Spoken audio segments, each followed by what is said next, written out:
Gobble, gobble, gobble. Welcome to Buckets. My name's Matt Moore. I'm the senior NBA writer for the Action Network, joined by Sean Little. You can follow him on Twitter at Chicago Flow, and Jay Money. You can follow him on Twitter at Jay Money is Money. This is your NBA Best Bets episode for Wednesday, the last day before the Thanksgiving break in the NBA. Today's episode brought to you by FanDuel Sportsbook. Glad to have them as a sponsor for the show. We're not going to waste any sort of time here. Sean, give me your best bets for the Wednesday slate. Yeah, Bulls Bucks under 218.5 minus 110, and I'm going with the Hawks against the Kings -6. Okay. Jay, give me your best bets for Wednesday. Yes, sir. Top play Wolves -1. Also on Blazers +8.5, Heat -1.5, and Bulls +7.5, +7, whichever one. Okay. I like the only one I really love is Pels -7. I'm leaning pretty heavy on Kings +6, so I want to hear what Sean's got to say on that one. And then I've got a few others that I definitely want to look at. I'm eyeing Celtics, but I want to talk about it with the fellas. So let's go ahead and start. Let's start with Jay's picks first because he's got 4 on the board.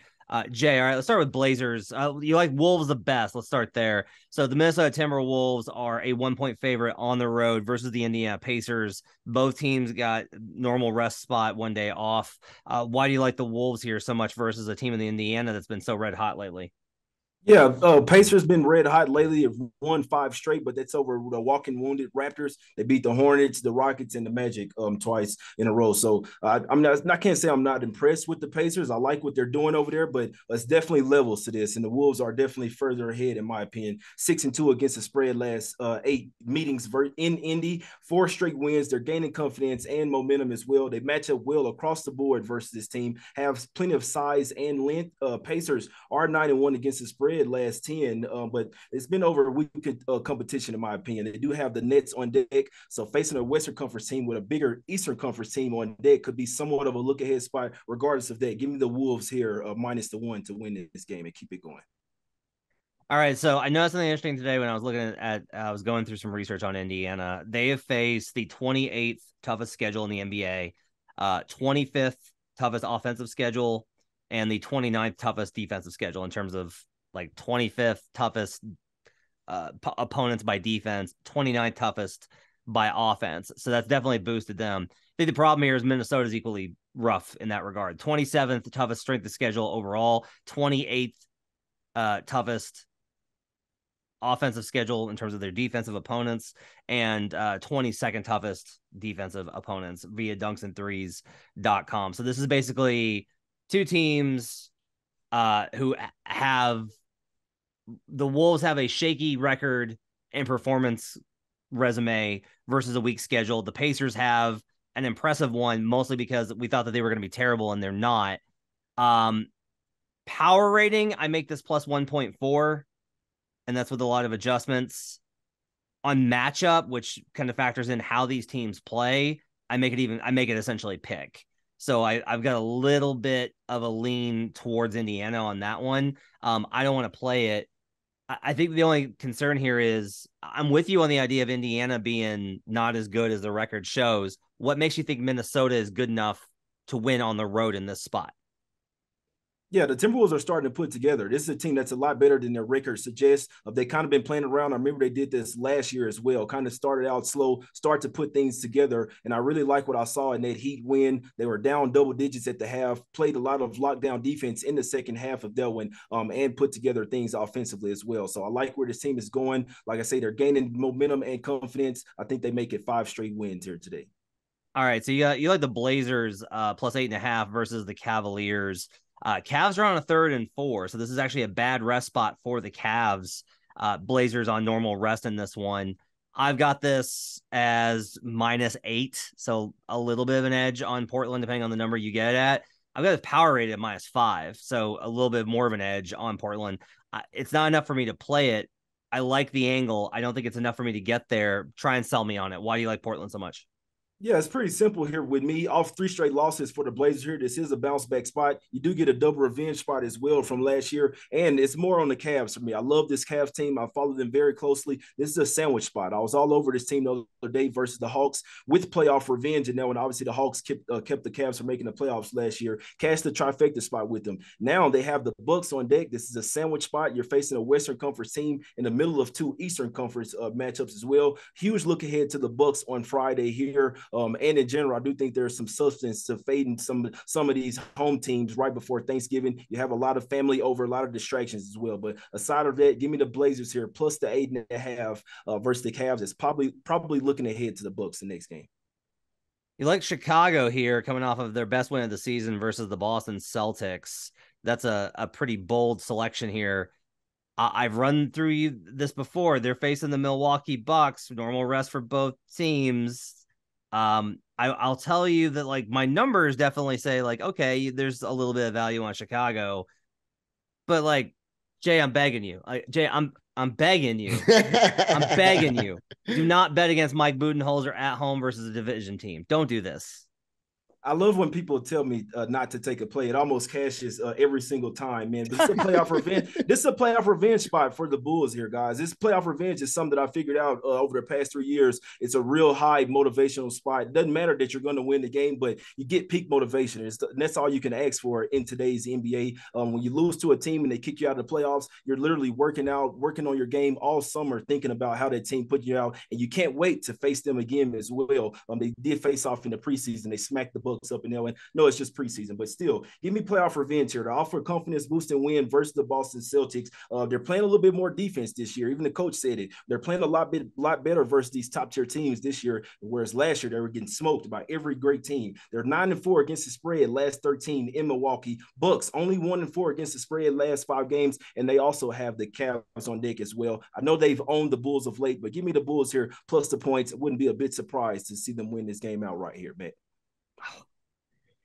Do you remember the last time that you went against the Bucks in a division game? We talked about this on the pod. I tried to warn you then. I don't mind. I don't mind. I just cashed with the Blazers with another day, but I know they do well versus division, but I'm not scared of any smoke, man. All right. I like the confidence there. And then Heat minus 1.5. This one equally is facing a Wizards team I think has been pretty good this season. 1.5 at home. I've actually, Heat are on a 3-4 here, Jay. Power rating, I've got this minus 2.4. So I've got almost 2.5. So it's a little bit of an edge there. Matchup makes me worried based off of the half court offense stuff. The Wizards are a lot better in half court offense. So I actually have the Wizards as a slight favorite in that spot. This is a Heat team that's severely depleted in a bad rest spot. Why do you like them here? Yeah, they were just depleted the other day as well. This is a quick revenge spot. They just lost 107-106 in overtime November 18th as well. No Butler, no Hero, no Bam Adebayo as well. And they still only lost that game. Really had a chance to win that game. I believe Wizards hit a late bucket to take the lead. Heat really deserved to win that game. As you see, they took them to overtime as well. So if you play that close versus a team on the road with still the depleted roster as well, and I believe that was like the 5th straight home game of the Wizards, they're supposed to blow the Heat out in that spot. So actually, speaking of that, Wizards first game on the road after 6 straight home games. It's a fade spot. It's an environmental shift as well. This is somewhat of a must-win game for the Heat, in my opinion. Coming off 4 straight losses, all on the road. They showed plenty of fight last game. They just ran out of gas in that second half. That's what you're supposed to do on the tail end of a road trip as well. But I like that they're still fighting. This is a desperate team. Give them to me minus 1.5 here at the house in the revenge spot. What was the line on the game last week? Do you remember? Open up at 1.5 for the Wizards, went all the way up to 7.5 with the injuries. Okay. All right. So I like this spot. Here's why. I found this one last week. This is in my trends piece for this week. I forgot this was a duplex spot. So I call these duplexes. Ken Barkley came up with that name for it, which is you face a team twice in a week. If the team that's at home now was a favorite in the road loss and a favorite in the current game, they're 20-5 straight up, 14-11 against the spread since 18-19. Now, as you just said, the Heat were dogs in that last game. I get it. However, if we look at the entire context of the season, we can agree that fully healthy, the Heat would have been favorites in that game. So it's basically like they fit this category. I like anytime that you get this like the revenge revenge spot's your biggest cap. This is the best revenge spot I think you can play is when you play twice in a week and you took a bad loss and you're like, fuck those guys. Like we are better than them. Like this is bullshit coming back home. So I like of all those, I like the Heat. I think the best is the play. Some good ones there, some strong plays in general. All right, Sean, let's get to yours as we continue here. What do you like the best of what you got on tap? Yeah, really quick, before I get into my picks, I want everybody to listen to Jay. When you're confident on a play and you like it, forget about the outside noise. Anyone that comes to you says, don't take that, don't do that, don't do this. Go down with your play, go with your gut, go with what you're most confident in. And even if you take a loss, it's still your play. You did your research, you did your homework, you can stick to it, and you can feel good about it moving forward. All right, of my two plays, I like Bulls Bucks under 218.5, minus 110 the best. Now, the Milwaukee Bucks absolutely own the Bulls. I know Matt has talked about the division and Budenholzer and the whole thing. 18-2 straight up in their last 20 against the Bulls. We know the metrics. Bucks are number one in defensive rating. They give up 45 points in the paint. That's fourth best. No easy buckets for them. Number 2 in opposing field goal percentage allowed. And that's big because the Bulls have a hard enough time on offense as it is. So the ball sticks in a lot of spots. So that's also if Milwaukee's slowing down everybody else, they're definitely going to be able to slow down the Bulls. Now, I do agree with a lot of the stuff that Jay said because I couldn't get there on the 7.5. That felt 7.5 felt a little too rich here, but I do see this game being very competitive. That I was in the building for multiple games of that Bucks Bulls playoff series last year.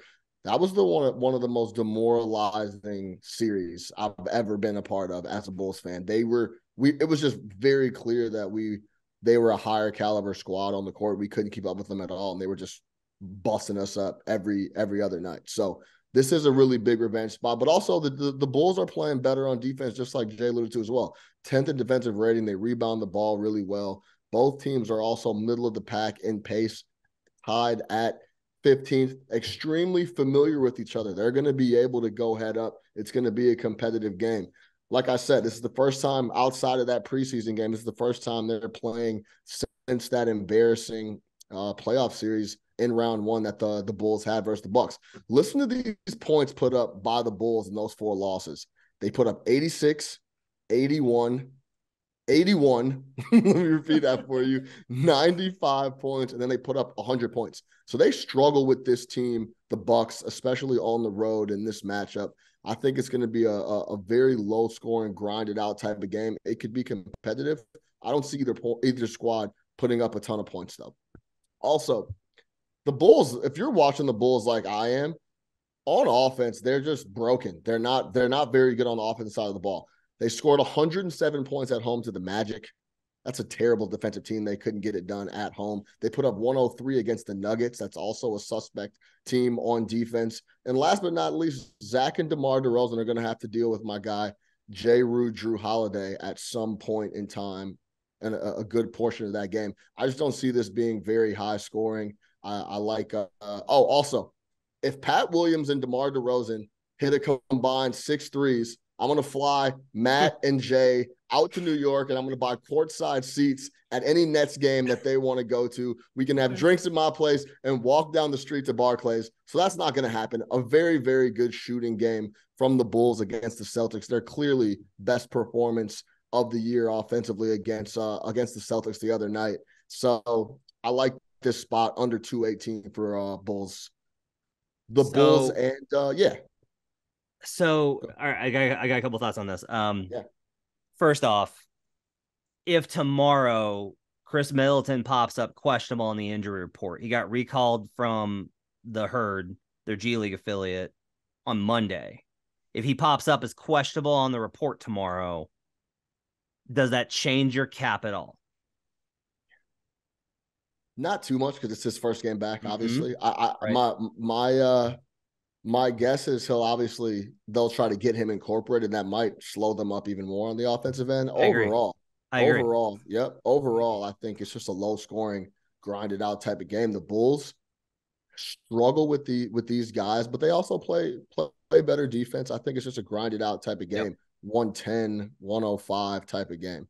Yeah, I agree with you. I would say that you want to wait for the injury report. Always. Like, go ahead and wait to see. If mid pops up questionable, this may go up a point. If he pops up and if they say before the game he's going to play, it may go up another point and a half. And then you got an even bigger opportunity to come back on the other side on this, to come back and be, like, I'm with you. The Bulls, we just talked about their defense. Here's what's crazy. Not only are they defending well, sixth best schedule adjusted defense in the league, they're doing it with switch. This is a team that should not be able to switch. These guys suck at defense. But by basically just being like, yeah, no, we're just going to guard you straight up, it works in the regular season. It just does. All these teams that switch, they have great defensive ratings. Jay, I see you rubbing your hands together. You seem excited for this one. You like this cap from him? Well, I like the Cavs, but I'd love for Middleton to come back. I think that would work out for me even more. I think the Bulls would take the game even more serious, and it's definitely a learning adjustment as well in implementing him into the start lineup. So I love the star player back theory. Like you said, it's definitely going to go up another 2.5 points, and I'll hop on the Bulls again. So I'd love for Middleton to come back. I'm hoping for that a lot now, to be honest with you. You mentioned it, you kind of see it as like a grinding out 110, 107 kind of game. I've actually got it. I have this projected right now on neutral court. It would be 109, 107. So like right, very much under. I like the cap on that. I may be putting that wager in tomorrow. All right, let's talk about this Hawk spot that you like as well. So taking on the hottest team in the league, light the beam for the Sacramento Kings. Hawks are 6-point favorites. Now Kings are on a 3rd and 4 back-to-back East Coast road trip. Bad spot for Sacramento, but they're, again, hottest team in the league right now. Why do you want to fade the Kings? Yeah, this is more of just a gut spot on, especially specifically with the rest. Like you said, 3 and 4 days. They just tried to give the game away in Memphis last night. If you watched that game towards the end, they ran out of a lot of gas in Memphis. Once Ja started getting rolling, he only scored 10 points in the first half and then exploded for 24 in the second half. Once he started rolling, they almost crumbled and collapsed. So 3 games in 4, I like. The Hawks, it's just a bounce back spot coming off an L versus the Cavs. They have to address these slow starts at some point for the Atlanta Hawks. Every single game they come out, they're one of the worst teams in the league against the spread, coming out in the first half, first quarter. They're going to have to address these slow starts at some point. I think this is a good spot to get that done. Back-to-back for the Kings here. I lean Hawks -6. And also another spot, if the boys in Sacramento continue to get it done tomorrow, I really like them. I really like fading them against Boston the following day. I also like them in this spot as well. Give me the Hawks -6. I'll lay it. You talked me off of Kings based off of it's just a bad spot for Sacramento. Yeah, it's just a pure spot play. Yeah, it's just a spot play. Like Kings riding high, getting through another win, all these type of things. East Coast like going to Memphis and then all the way to Atlanta. That's tough. I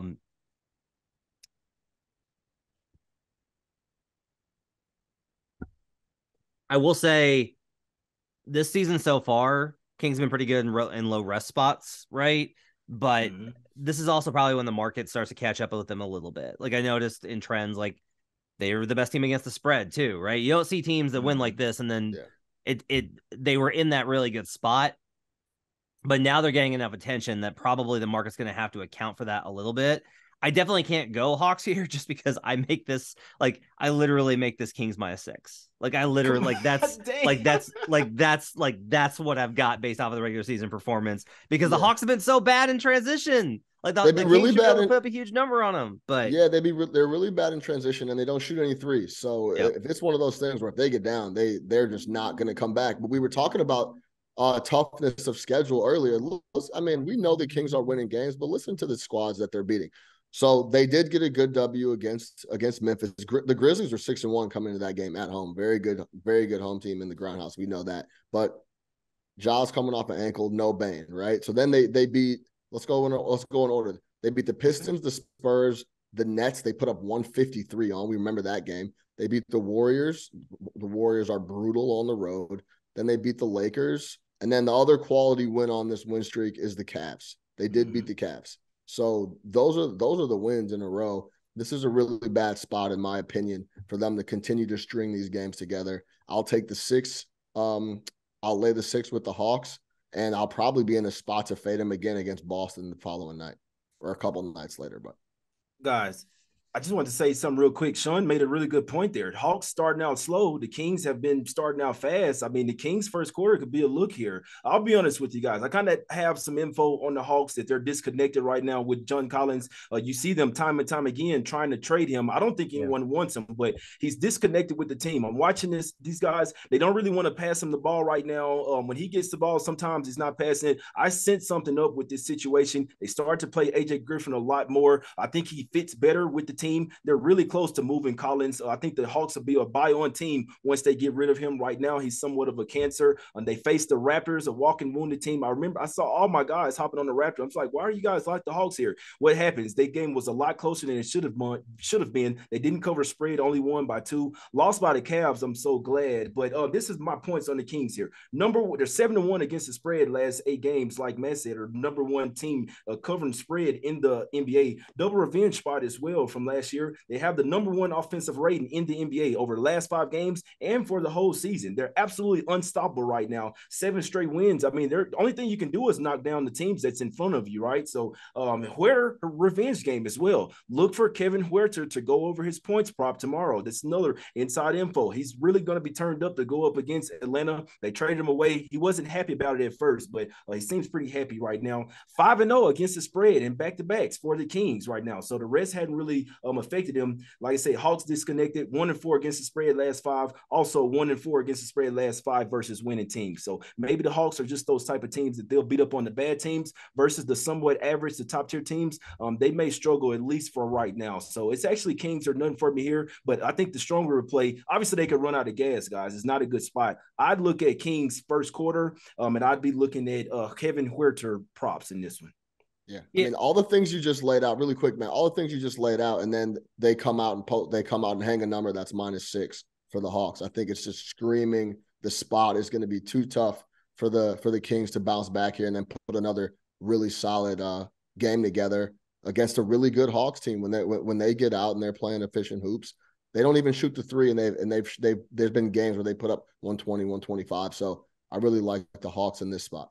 Home court's more variant in the NBA than it is in the NFL. And you can go 5, 5.5. Let's do 4.5. Let's be conservative. Let's just do a 4.5 flip here. And that gets us at 6.5. That only gets us that still gets us to Hawks -2 in sack. I can't get to Hawks being favored in sack. Right. Now, if you want to do 5, 5.5, that gets us to basically pick him in sack. That's closer. That seems like, okay, I can, but even then it's probably juiced. That's like that's a pick 'em with the money line juice towards Atlanta. I still can't get there, but I will say, like, the spot's bad enough. I'm going to go ahead and stay away from it. You mentioned the first quarter stat here, the first quarter play potentially. Kings are only 8-7 against the spread first quarter. Hawks are 6-11. Oh my God, first quarter on the year. Let me look at the last. Look at the first half. I would love to know what that number is because I've watched a bunch of the Hawks. They're brutal to start games every single night for whatever reason. That has to be something they address. They have to know. Yeah, but here we talk about this all the time. I'll just tell you, like, Hawks bench is horrible. Yeah, but like, just my thing is, don't assume. Don't try and get it. Like, wait till they fix it, and then we can play Hawks, right? Don't be like they've got to fix this eventually. It's an NBA team. They don't fix shit. Nobody practices. Hawks ATS first half this year via evanalytics.com. 4-13 against the spread. Yeah, no question. They've been really, really brutal. But think about that. They've been that brutal in the first half and the start of games, and they're still one of the best teams in the East, sitting 10-7 at the moment. It's true. My best bet's gonna be Pelicans -7. That's gonna be the only play I think I'm gonna put on the positive official best bet play. They're in San Antonio. This is a non-bad rest spot. San Antonio's got 2 days off. I don't care. I'm going to tell you, wait. wait till tip in case this is one of those like, oh, surprise, Zion's not playing tonight. Oh, surprise, Brandon Ingram's not playing tonight. But like injury report right now, NBA's official injury report, it's just Kyrie Lewis is on G League assignment. EJ Liddell's has an ACL.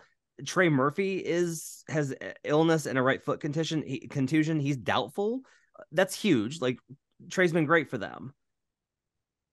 But like this is 7 versus legitimately either like probably the second or third worst team in the NBA. Mm-hmm. I have no reason why this number should be less than. I can't get this number to less than 10, even in San Antonio. I can't get there. I just, based off of any sort of projection, I can't get to a number less than 10. So it's enough of an edge for me to go ahead and play New Orleans. There's no bad spot here. I really. This is one where people would be like, that line's fishy. That line, it's a trap line. And in my opinion, that's not how it works. They have the power rating, they adjust for the spot and injuries. And if they do have information, then that's usually reflected through how the bettors approach it. If this had moved, okay. But for me, like just hanging this line seems like there's still a little bit of skepticism on New Orleans. And honestly, I think the bigger thing is just they have not adjusted San Antonio enough. San Antonio was in a nebulous spot in preseason of, they should be pretty bad. They should be real bad. 23-win team. They start out 5-5, and now they're here, right? And I think that they're still a little bit like, I do not think that the books have kind of caught up to how truly bad San Antonio is. So I like Pels -7 here. Jay, any reason to not like this? No, I couldn't talk you off. Only thing, they hadn't been well they hadn't fared well versus the Spurs. Obviously, it's a lot better Spurs team. They are only 1-8 against the spread last 9 meetings, so somewhat struggled. But yeah, I'm with you. I mean, I can only look at Pelicans here. Spurs are a glorified G League squad. And then Jakob Poeltl, their center, they're basically only center on the squad is questionable as well with a knee, with his knee. So he's probably not playing. Josh Richardson as well is doubtful off the bench as well. So it's not really a team that can afford guys being in and out of lineup. Pelicans could stomp on these guys if they want to. They do have the Grizzlies on deck, but like I said, Pelicans are kind of rolling right now, winning 4 of the last 5. You can't overlook these type of teams if you're going to be a top tier team in the West, like I think the Pelicans want to be. So couldn't talk you off here, man. Pelicans should smoke them. I love Keldon Johnson though. I do. Yeah, me too. I love Keldon Johnson and Devin Vassell. I like both those dudes. Free them. Like, there's good guys on San Antonio. There's just a whole lot of bad. I want to talk Mavs Celtics real quick, just because it's an interesting game. It's the biggest game on the slate, obviously. All right, so the Celtics here are 6-point favorites, and I've got a slight edge on Boston in this one. My numbers really like Dallas, despite their performance against the spread, which they have been absolutely horrible against the spread. They're 1-9-1 this season as a favorite, I believe, is the number that I pulled. But I did pull this one. Their last 2 seasons, right? Okay, so we've got last year, the first year under Kidd, and then the rosters are basically stable the last 2 years. You got a lot of coaching changes on both sides of this one, with going from Carlisle to Kidd, and then going from Stevens to Udoka, and now Mazzulla. But last 2 seasons, the Mavs are 4-0 straight up and 3-1 against the spread versus the Celtics. So they've liked this matchup. They've done well in this spot. I typically tend to like Dallas as a dog more than I do as a favorite. Mm-hmm. So this is a better play, I think, for it would be Dallas or nothing for me. I don't know if I really trust this Mavericks team to beat Boston in Boston, but it's an interesting number in that it's creeping up high enough to where for me it's going to be it would be Mavericks or nothing. Sean, do you have any thoughts on that? Well, I'm seeing -4 right now. I know you said 6. I don't know if some information came out that we missed earlier. But yeah, right now it's Boston -4 at the moment. This is a really interesting spot because, like we've talked about, the Mavs play close games every single night. No matter what, I don't care who it's against or who they're playing or who's in, who's out. It seems like their games come down to the wire. And this is one of those spots, but Boston is coming off a really poor just offensive performance. The offenses didn't show up in Chicago. I'm interested to see how they bounce back at home. This is a really interesting spot because, it brings that extra juice because we think that these are going to be some of the best teams in the league coming down the stretch as well, and are going to be playoff teams. So I'm interested to see how they show up at home. But yeah, the number is -4 right now, -110. So that's interesting. 4.5 at FanDuel. I'm seeing this open 7. So this is just sharps getting like pounded. Dallas. I'll tell you why.